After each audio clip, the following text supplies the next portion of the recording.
ma isweydiinaysaa su-aasha ah qoladan duruusta loo yaqaano ee syria ka dagaalamayso horta sideedaba yeeyihiin soomaali aad u fara badan oo isbuucan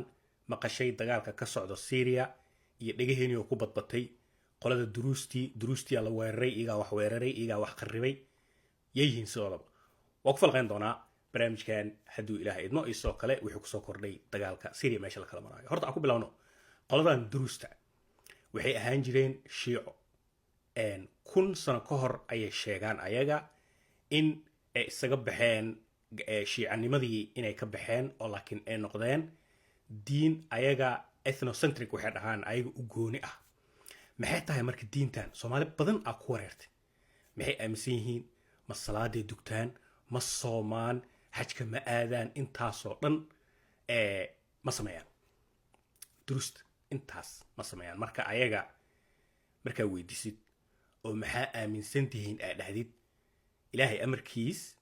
qofka koowaad ay sheegayaan waa nebi maxamed sallallahu alayhi wasallam waxay sheegaan in nebi maxamed ay aaminsan yihiin ay sheegaan inuu ahaa rasuulkii ilaahay uu soo diray sidoo kale waxay sheegaan nebi ciise oo kirishtaantii aaminsan yihiin anagana nebi noo ah inay ayagana u yahay ay sidoo kale aaminsan yihiin sidoo kale waxay sheegaan nebi muuse inay aaminsan yihiin iyo nin asagana ku qoran buuggan loo yaqaano bibleka ee loo yaqaano john baptist marka raggan duruusta oo ayaga dhan 1 milyan ah 4 nebi 4 shaqsi oo uu ku jiro rasuulkeena sallallahu alayhi wasallam nabi maxamed ayay sheegtaan inay aaminsan yihiin sidoo kale waxay aaminsan yihiin inuu jiro hal ilaahay kaliya lubnaan qaara u joogo waa ayaga dhan 1 milyan ya haddii kor loo bado 1 milyan iyo 500 1 milyan iyo bar waay duruusta lagu sheego dhan waxay degaan lubnaan waxay kaloo degaan jordan oo dhul carab muslim sunni ah waxay dhinac ka degaan israa'iil waxay kaloo degaan syria way degaan intaas way degaan laakiin gebigoodaba isku mabda' waaye oo waxa ay aaminsan yihiin waa intii hadda idin sheegay inay yihiin diin ethnocentric ah oo qarsoodi ah oo nebiyo badan ay ku aaminsan yihiin hal ilaahayna ay ku aaminsan yihiin aysan dukanin aysan salaadin aysan soomin oo wax alaali wixii qof muslimka looga baahnaya waajiba aysan sameynin waxay sameeyaan laakiin khamiis walba way isku soo baxaan fiidkii khamiistii meeshii ay dukan lahaayeen waxay sameeyaan wax loo yaqaano meditation inta wada aamusaan indhaha ay xiraan meeshaas fadhiyaan waxay ka fikiraan kuwii ayaga aas-aasay waxyaabahaas iyo duco way isku duceeyaan laakiin qaybta ugu yaabka badanaa waxay tahay adigoo sunni ah oo muslim ah haddaa isku daydid inaad la saaxiibtid oo diintoodii afaarahooda aa wax ka ogaatid oo ii sharxa aad dhahdid ma kuu sharxayaan adigna waxay ka aaminsan yihin wasaq inaad diintooda wasaqaysid inaad rabtid ay ka aaminsan yihiin sidoo kale lama geli karo diintooda lama galo ilbaabka xirtaan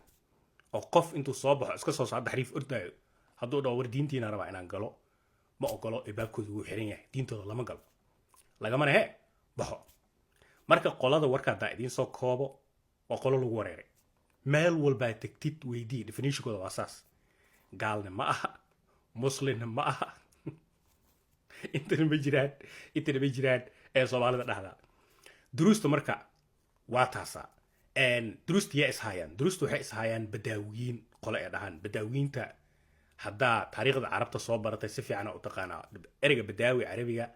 waa saxaro dadka saxaraha dego waa badaawiyiinta yemenay degaan masray degaan meel walbay degaan syria laakiin saas ka yihiin badaawiyiinta waa sunniyiin oo muslimiin oo nadiif ah marka badaawiyiintii sidii loo riday ninkii asad ninkaas ujeedaan ninkaas wuxuu ahaa calaawida waxaa lagu tilmaamaa inaysan muslim toos ahayn madaxweynihii dhammaa qabiilka uu kasoo jeedo ama qolada uu kasoo jeedo ayagane muslim intana ma ahayn calaawiyid marka sidii ninkii bashaar al asad loo riday dalkii maamulkiisa iyo qolo walbaba dhinaceeda xiratay yani marka hadda madaxweynahan hadda jooga syria intuu wax isku ka baxa habay islahay sheekada dhan waxay ka bilaabatay maalin dhexdaas nin duruus ah qoladan hadda idiin sheegaya duruusta soo baxay isbaaraa loo dhigtay waxaa u dhigtay qolo badaawiyiin ah oo carab ah oo muslim ah oo sunni ah isbaaraa loo dhigtay ninka waa laska afduubtay qoladii israa'iil u wacdeen ee dhaheen barkaaliya noo imaada qalalaasaa dhacay syriana ciidan ay soo dirtay israa'iilna way soo gashay waa tii duqeyntii aan facebook idinkula qaybsanayay oo xitaa wasaaradda gaashaandhigga syria dhan lagu burburiyey marka hadda qalalaasaha iyo xabadda inta ugu badan waxay ka dhexaysaa badaawiyiinta oo ayaga magac guud ah laakiin qabiilo kale leh, qabiilo hoosey leeyihiin, waan isku wada diin, waa sunniyiin nadiif oo ay shiicadu kuma jirto dagaalka. iyo waxaa ishayo duruustan oo ayagana koox yar ah oo dhulkan loo yaqaano Suwayda ee aad wada maqasheen, dhulkaas ayaa xudun u ah duruusta. meesha la isku hayaa marka hadeertaan dagaalka Suwayda gudaheedu ka dhexdhacaya oo badaawiyiintii carabtii way imaadeen, way soo baxeysteen. duruustani weli meeshay joogaan, laakiin ayagana waxaa garab dagaalamaya ciidamo caloosho shaqaystayaal ah oo Israa'iil ah. dagaalkan hadda meesha uu maraayo exactly waa meeshaas.